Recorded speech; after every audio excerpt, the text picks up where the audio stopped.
Ano ba talaga ang salvation sa Roman Catholic Church? Tara, samahan niyo kong pag-aralan ito.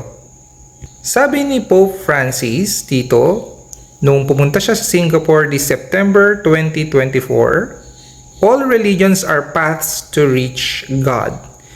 They are, to make a comparison, like different languages, different dialects, to go there. But God is God for everyone. If you start to fight saying, my religion is more important than yours, mine is true and yours isn't, where will this lead us? There is only one God, and each of us has a language to arrive at God. Some are Sikh, Muslim, Hindu, Christians. They are different ways to God. Ang sinasabi dito ni Pope Francis ay, pwede kang masave kahit na anong faith mo. Sikh ka man, Muslim ka man, Hindu ka man, or Christian ka. So lahat tayo pwedeng masave. Iba't iba ang daan natin patungo sa langit, pero pwede kang masave sa relihiyon mo. Pero ano ang sabi ng Roman Catholic na salvation kung titignan natin sa kanilang mga kasulatan? Sa Catholic Catechism, makikita natin dito na the disciple of Christ must not only keep the faith and live on it, but also profess it, confidently bear witness to it, and spread it. Service of and witness to the faith are necessary for salvation.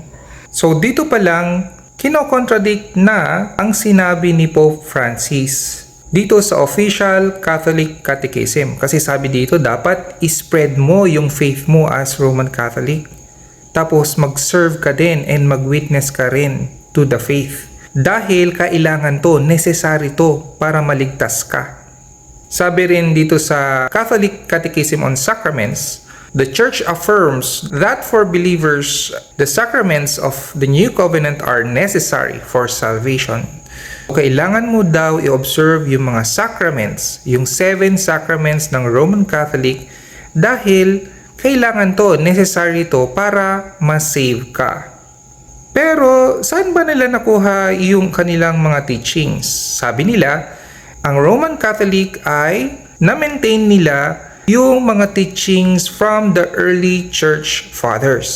So tignan natin dito, ano yung salvation according to the early church fathers? Parehas ba nung nasa catechism nila? Sabi ni Saint Hilary of Poitiers, this was forgiven by Christ through faith, because the law could not yield, for faith alone justifies. Faith lang daw, alone, ang nag-save sa kanila. Si Saint Basil the Great, for this is perfect and pure boasting in God, when one is not proud on account of his own righteousness, but knows that he is indeed unworthy of true righteousness and has been justified solely by faith in Christ. Hindi daw sa kanilang righteousness, yung sariling kabanalan nila, kundi na-save lang sila, na-justify lang sila only by faith kay Lord Jesus Christ. Si Saint Jerome naman, ano sabi? When an ungodly man is converted, God justified him through faith alone, not on account of good works which he possessed not. So parehas lang yung sinabi ni Saint Jerome saka yung mga ibang nabanggit natin, kasi faith alone lang, not their own good works, sila na save. Si Ambrosiaster naman sabi, God has declared that a person who believes in Christ can be saved without works. By faith alone, he receives the forgiveness of sins. So same silang lahat, di ba? Faith alone lang daw, walang works. Si Chrysostom naman, what then was it that was thought incredible? That those who were enemies and sinners, neither justified by the law nor by works, should immediately through faith alone be advanced to the highest favor. So sabi nila, hindi daw sila na-justify sa pag-observe ng Old Testament law or by good works, pero faith alone lang sila na-save. So, saan ba nakuha nung mga early church fathers yung kanilang teaching patungkol sa salvation na faith alone lang? Same lang ba ito sa sinasabi ng Bible? Tignan natin. Unang-una, exclusive ang path kay God.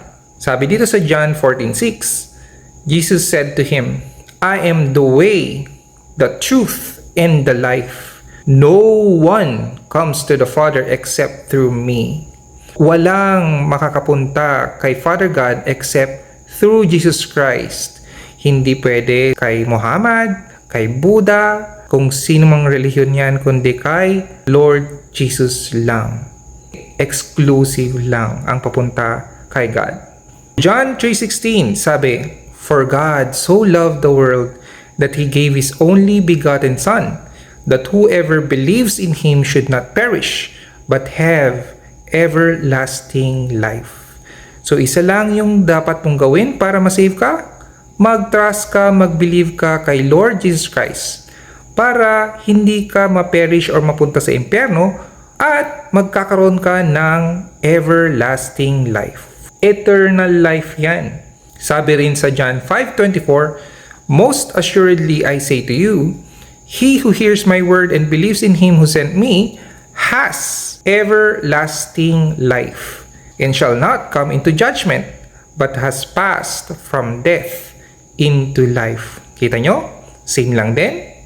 Believe lang ay magkakaroon ka ng eternal life, present tense yan, shall not come into judgment or shall not perish, hindi ka mapupunta sa impyerno, has passed from death into life. Present perfect, ibig sabihin, simula nung nag-trust ka, nag-believe ka kay Lord Jesus Christ, hindi ka na mamamatay, kundi may buhay ka na walang hanggan, right there and then. Sa Ephesians 2:8-10 naman, sabi, For by grace you have been saved through faith, and that not of yourselves, it is the gift of God, not of works, lest anyone should boast. So by grace lang, ikaw nasalba. Grace means natanggap mo pero hindi mo karapat dapat na matanggap. Unmerited favor. Through faith. So faith, believe, trust, isa lang yon. And that not of yourselves. It is the gift of God. Gift lang siya. Regalo lang siya. Ibig sabihin, ang nagbayad nun ay yung namimigay. Not of works, wala sa good works mo, lest anyone should boast. Para walang makapagmayabang. Sa verse 10, For we are His workmanship created in Christ Jesus for good works, which God prepared beforehand that we should walk in them. So sabi niya, we are His workmanship created in Christ Jesus. Ang kausap niya dito ay yung mga saved na. In Christ Jesus, ibig sabihin in Christ na sila. Okay? Anak na sila ng Diyos. So ang sinasabi ng Ephesians 2:10 is, since born again ka na, anak ka na ng Diyos, saved ka na, you are made for good works. Para gumawa ng good works. Sa Romans 11:6 sabi, And if by grace, then it is no longer of works. Otherwise, grace is no longer grace. But if it is of works, it is no longer grace, otherwise work is no longer work. So exclusive ang grace and works. Hindi pwedeng maghalo kasi sinabi niya dito, di ba? Hiwalay ang grace, hiwalay ang works. Di ba? Save tayo by grace through faith lang.